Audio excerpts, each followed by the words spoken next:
Hello to my wonderful listeners. One Family TV wala mutanali nan kotenche.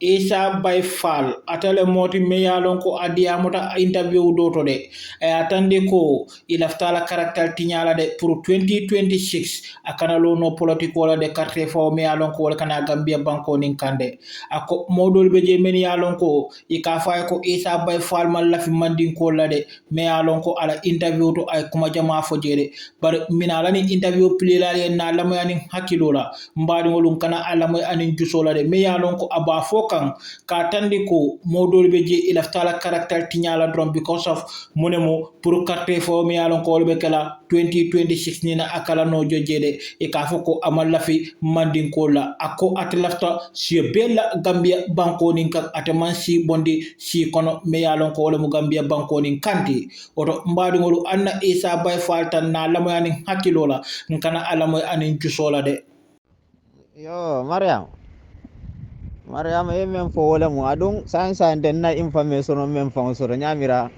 OIC millions 8 million ye wala di ñunu la pour no sojaro la domoro e apoto domoro men nyanta kala je 8 million sayno men nu mara taw dinkirale yo ko do be di wolula you understand birin so man dat la woro fo ñu wularan men yalan ko no wolbe do ko la je security wol man domoro so ita amana no ko do dum men no bul wolbe do ku kendel laba because nin kam men foten ko ni president men no tombo ala tela la da ila do ku no no taninte e kam modo tombon do ku wala lete la tala ko abe du ko kelene atara nun kan ngani o man tare la to ko abe sulari wala nin to ku ya men kreten bi jamale to opposition wol be jamale to fala even to lel to fala ba dunia be mina fala wol ba fala ko Gambia dunia o be Gambia la fala bar Gambia opposition wol be jele kan nale because wol ya mira nun kon to lel tamu nyin kuwote so mo sifala wol jartal ba yewol to place o nyin toba 8 million dalasi million say yewo ditle ko mo la dongoro la bal wala mu nyint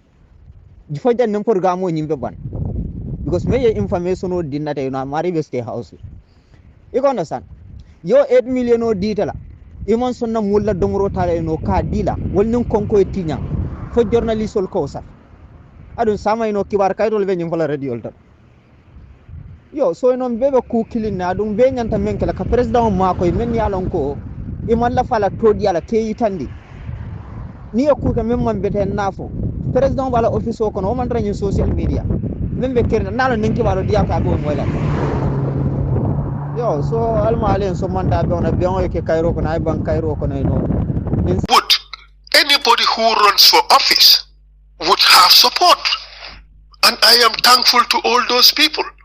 Not just those who sent money, but those who spent all their time. I am thankful to all of them. Yes, those who gave us advice, those who gave us ideas. Karim Khan hamna ne sa friend la, sa colleague la, nda endorse on na pour nga run for the presidency in Gambia.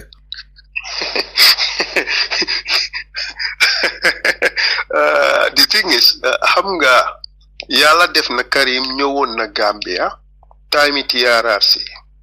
Maybe 1 year before the election. Hamga lolo tax sax de gaay they use their biggest political weapon against me ne man Ahmadiya la. Wow, yes, man wa joju man ko don deg way man dama feel confused because you don't sound like an Ahmadiya. Fan la wa joju joge lan mo waral lolu Ahmadiya lan la. Dama ko xamut because Karim Ahmadiya la. Gaay invite nañ ko ñew na Gambia on a peace conference organized by the Ahmadiyya. Ma anda mom ci president Baro ñun ñep ñun natalu taxaw ñu seppi ci Ensa moy Ahmadiyya president Baro nak ak ministre ya fa nekkon degg ñoñu duñ Ahmadiyya de waye Ensa lañ ci soppi ne moy Ahmadiyya ñu gene natal ne atenna conference Ahmadiyya waye conference bi man ma bisobi church bi ño fa nekkon ak imam yi ñom babali ak ministre si waye man lañ ci seppi def ma Ahmadiyya te man xawma luy Ahmadiyya ma so baye el panderi daf ma daan togn ne Ensa popam oustaz la popam teacher la te wax na dega suma papa daf daan jangale alquran dara Baro te kilifa yi Banjul yu bari dara Baro lañ jangé suma papa bokk na ci ñi leen jangal so leen bëggé xam demal pipeline mosque ñoo ñep xam kenn xamu ci luy Ahmadiyya waaye esa fo na lo smear campaign la woon rek pour tanis sa suma image baay woon secretary general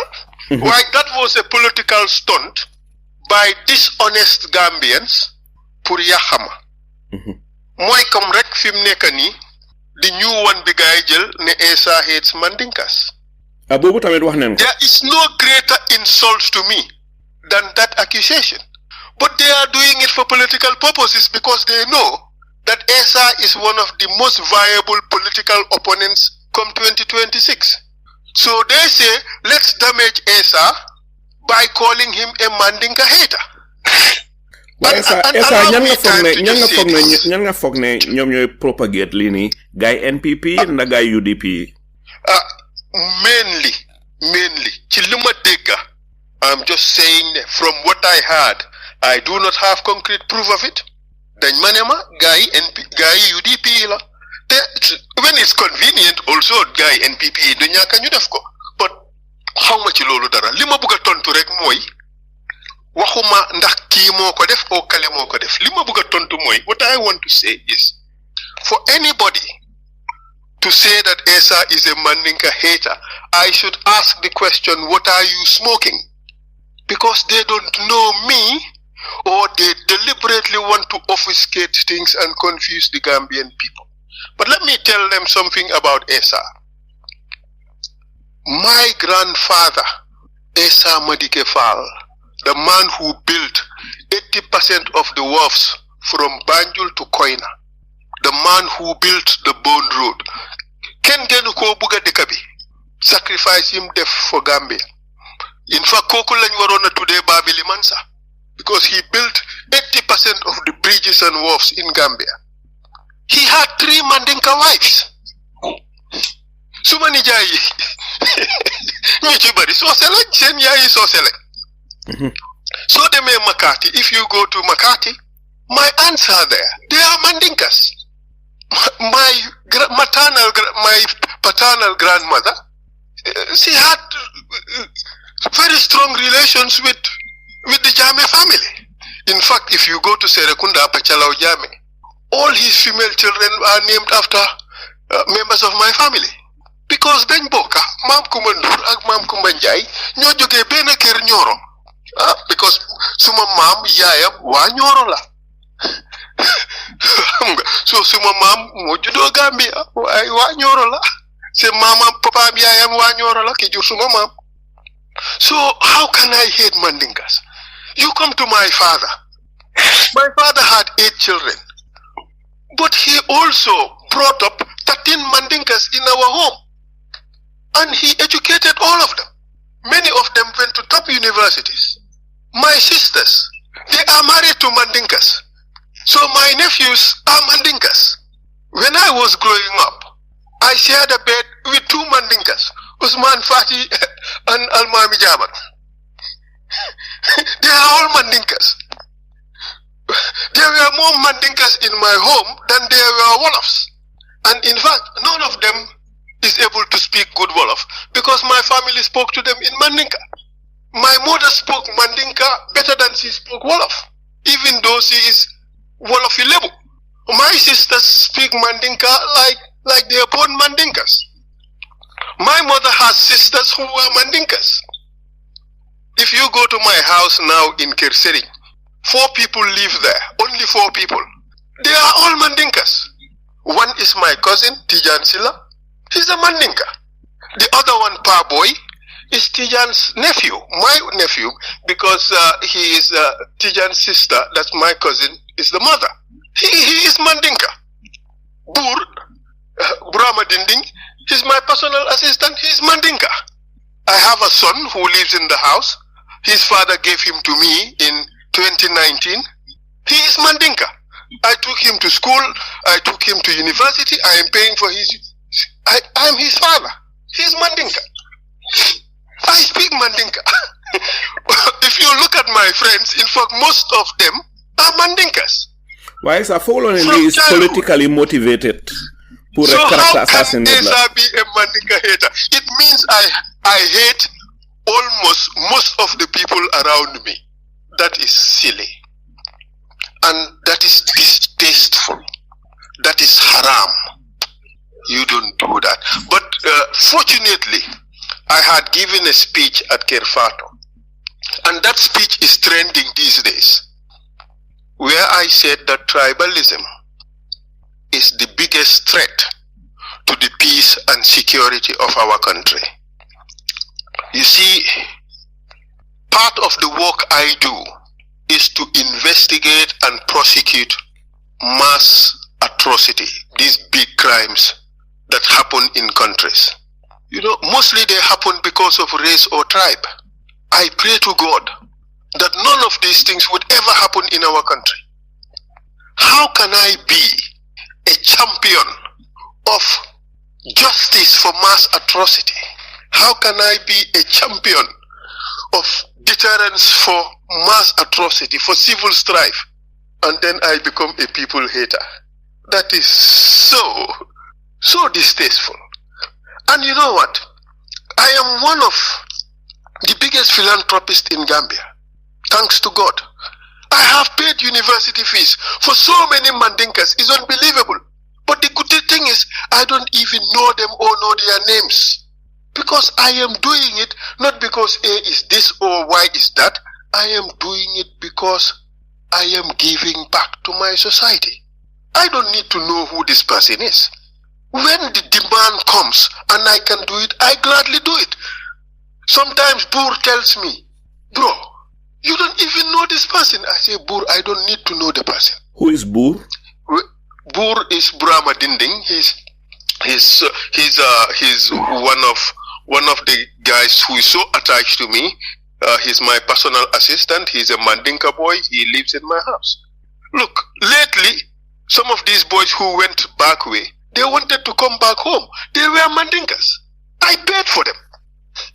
Look, so for anybody to associate me with tribalism, I think that is the biggest insult that person could make against me. They don't know me, or they deliberately want to smear my character. They want to use that to damage me, to create hatred from the Mandinkas towards me. It will not work, because Gambians are smart people. It can work only temporarily, but it will not work in the end, because Gambians, they know what is up. They know the truth. And you know what? Our people are also religious. At the end of the day, they want to ally with the truth. And I believe that the Mandinkas would never believe this. Yes, some would believe it for political expediency, but the majority would never believe it. You know, my brother, I made some sacrifice during COVID.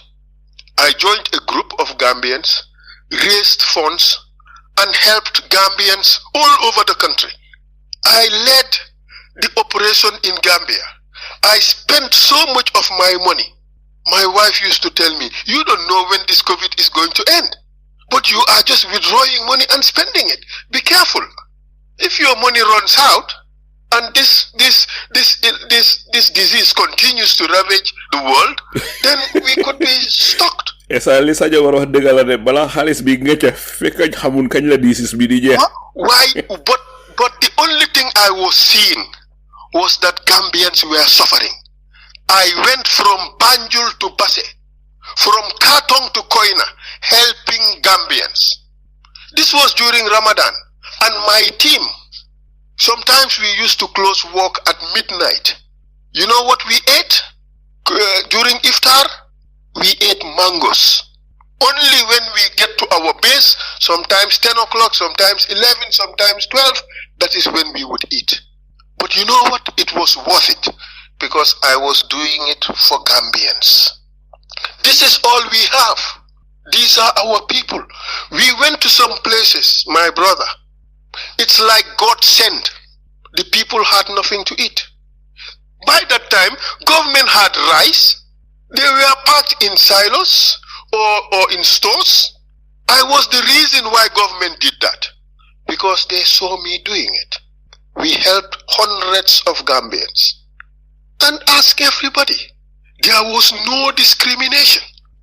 I used to tell these guys in Wolof, Nelen Lidei, Ndimbali Gambian sila mo yobu bopam. And they would ask me, what do you mean? Manelen li moy yobu bopam. Amut ker ben ker bu ñoo tan pour dugal ko fa. Fuñ ex ñu gis ne fi jar na pour mu duga fa ci lañ ko fa dugal. We went to Banjul. Banjul was one of the first place we went to. Ñew nañ ci fuma koñ suma area fuma judo. I refused to give it to them. I took from my own pocket, my own money, and distributed it to people I believe deserved it. The reason why I did that was I wanted to reinforce trust and confidence. If I had given it to the people around the area I came from, even though some of them I did not know them, they would have said he's giving it to his people. Thank God I had the wisdom, may not even be wisdom, but the intuition to say, no, I use my money to help people that come from the same place as me, but this, that is the collective donation of Gambians, is going to go to all those people who deserve it, except those that I know. But it's also not be fair to victimize those that I know. I use my own money to do it. I went through that exercise, fueling most of the vehicles from my own pocket from Banjul to Koina. And in so doing, we help everybody we believe deserve it. Most of them were Mandinkas. So how can Ensa hate Mandinkas? People saw me at the TRRC. I tried to be even. You know, we broadcast in all the local languages that Gambians would hear. In fact, it was broadcast more in Mandinka than in Wolof or in any other language. So at that time, I was not a Mandinka hater. I was a Mandinka champion. But now, because Ensa aspires to become president of the Gambia, he is therefore a Mandinka hater. I'm sorry, whosoever is trying to peddle these lies. The Gambian people would never accept this silly story. It's just a political gimmick intended to damage me, intended to deprive the Gambian people of one of the best that Gambia has to offer. And that would be a terrible tragedy, because Gambia needs all its good citizens to come together, united by a common purpose, which is to develop Gambia and not develop themselves.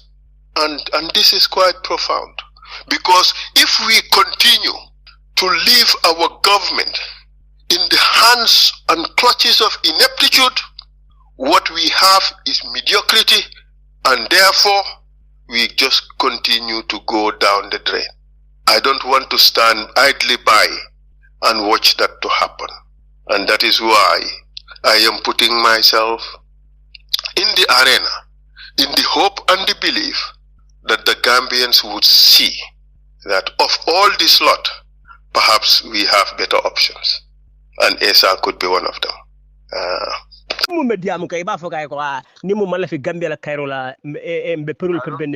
not nice. I think UDP involved for UDP Gambia. I don't even know why I'm talking to you. Ego? Because no, it'll man kalam that because it when you use it and you married no it's a trouble no le na provide use it's a trouble no. No al kamola number ta kuti ndeka mum fo ndeka ñu mari le se ñu mari mu yalon ko i ma police officer mu yalon ko e kam fote ngo e listini ila moy fana nga diam nim payta ila moy rek so nga diam ni payte fancy diam de be bulal le diam mo fen diata ya bef I don't care. Yang. Ela moy bang. Yafo. Okay. Ela moy. Yafo. E fongo fen long. Eh. E fongo fen long tele o ñon kemelo. No. E ma lon tere because ni ya lon ni la moy listen ndema ñene tele profile ta ela moy list. E ko? Ngo. E fongo fen long ñon kemente wala lo. Say ni ya lo be ñim mun na tay ñim ma kalam because ila listen. No, itele be fani afo kan because yi mu sara ko lolti ni na tay man social media le be diam la ji ñame ñenda kalon ibe diam kan ñamente because Gambia si aussi ni diam tan de ko yalla ne ko ñi mu ñin si karleti ya digo say ni tebe wandi profile use kan e be diamu kanko ase nyin sister ne ko ha al fania bula mola fem man sunya e bijele ba ita fana bijele itiji bari wandi police la profile e bol use so say nimmo le nyinta nga sia social media ko ita ba trouble la e be nyimari trouble la because mol ba me ko police officer lo may ngonde be gambial de so nde ma faye mantal lakira de ma faye mantal ka lakira ma faye mantal lakira ite no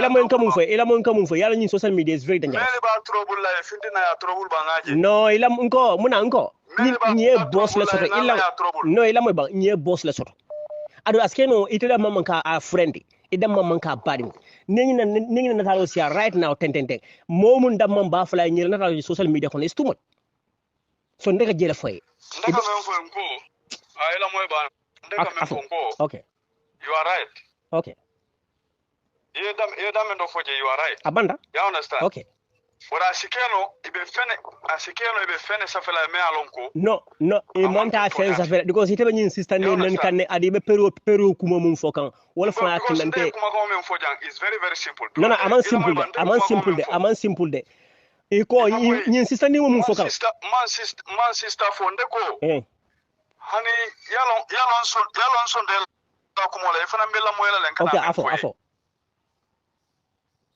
nko ye men fo mu toñalti bari se men keno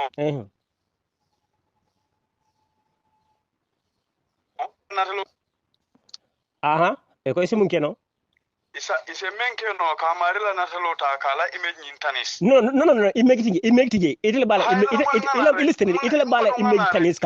image tanis kan because of nyimu official de adum police officer ajale Fatu Kamaran, Fatu Network, and Yimi Sepetan, this is very unsafe for the country. High power delegation in Canada. Non security personnel or at the airport, a complaint call. Do you think Almond Tankala will be a life sacrifice because if you come far to Beji? Bo Fatu Net, you also have a call. Na security personnel will deploy. Puruka Ning Mokuma Minara Bangkok and Ke Tanka. No look a conco complaint during 6 o'clock in the morning in Mount Domoroso. For they are to call their family members at home na Domoroso Bay. Is it even safe? Did Gambia, Dante, I cannot just understand this country. Actually, you molu you la hajita you kuna nama ngekata UDP lemkolu no kan kodi bali tika kadila. Just focusing on party politics, like political right. When it comes to government is zero. One more kunu kumal be bola bankolo ke minala itela bankoka. Itela security personnel wo kon ko tolbe nyinti nyinkan de keso kono nyinti lokon. You will deploy word la 6 o'clock in the morning. Wolman domoroso. They are ebe dokula menko it's too risky. Ye mira nyi kidol ka kule anyami wolbe sekiri wolbal. Ini wo kon ko be nyinti le keso kono. And tell me for no manter malanyadi manter wodula. We are all feeling it. Febe motolo kono, febe le bunno kono, febe sirim buntoldo. We are all feeling it. Kando nying, tilo nyina hit nying. Sakoro moment ko be national duty alkanya kasila be konko kono. And no mamre fatu network will be fence about against this government. Mianko is not exist. Bon benga mwele yo media jo jam ko di balale to propaganda for them. So 90 will be finna in Safela. Obviously, we all know there is no fabrication story into this. And when you manko bankola, mukunu kumale minakam banko kang. So security knows they should not play with it. Couldn't them terrafoka nunyanko. As security measures I'm content. Couldn't them bo foka nyim forum okonyanko. Ndebe dulal to the different hotels. Ngajile the intelligence network that is going on. More for the jang kunung security tentual kunung suto. Es nyala jaman ke nyoy kokot. Bisunga ne nyim mol tata hotel Jamal to I mean I saw them. Nambe ji bi ngawo fo kuno suro bi kana mo faden de ro fona kana pos ko they are complaining about hunger konko. Wow, bamin Gambia dal do they ham. Afo net lo bela.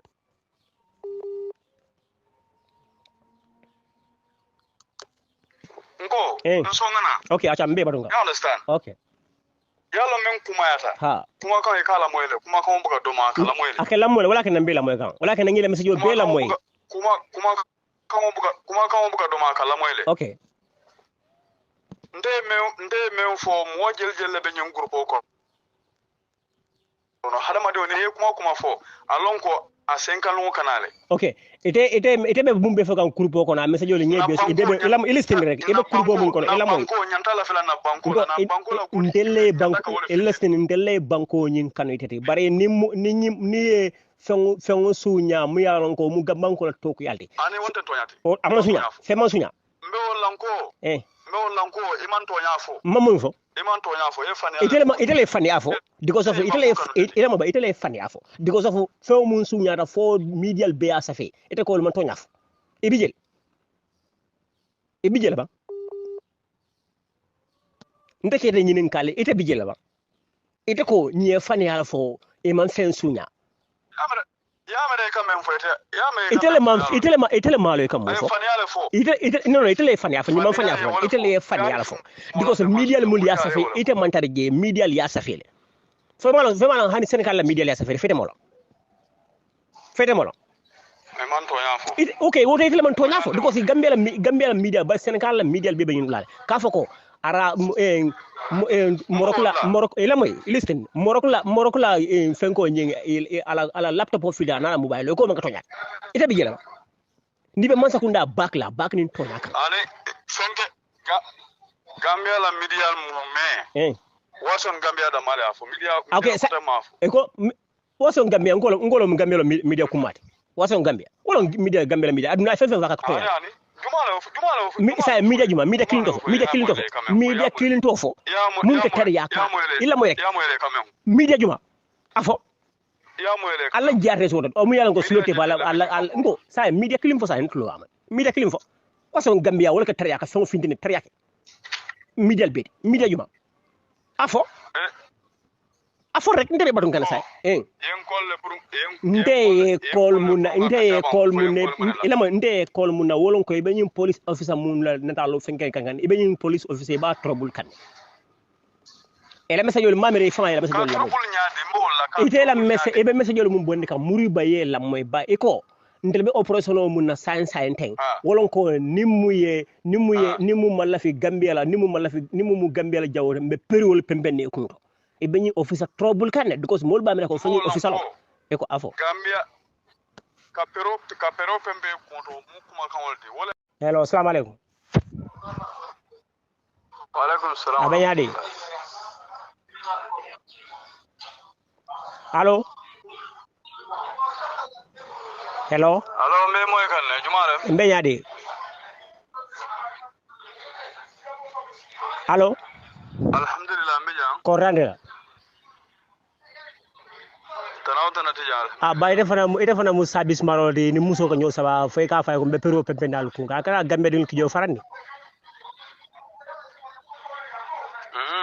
dimale ko yenna lo men jeba no e manga service marodi okay bari sa ebe wandi service ebe data lo use kan ebe diam ebe mo treatment kan bar sa ebe data lo use kan ebe wandi ebe mo treatment kan yalo mon beta ane ma tretin den ko mo mala fi Gambia la kayro la bolla amanke ani de bari sai yalla ila moy bari wandi na talo ni bo police officer na talo use kan ibe mo tretin ka yalla man koy ibe yen dundi kam problème ko no because ibe nyum ka kal tre straighten because if ni debe wandi provalo use kan e ba fa moy ko ni mum man la fi fengola kayro la be period pembenne ko ga jibe rek wandi provalo okay natalo nyina na yankol fo muna natalo nyina kinange call because of ni be wan natalo use kan de be nyim fo kan te mol ba me fo service maralo mi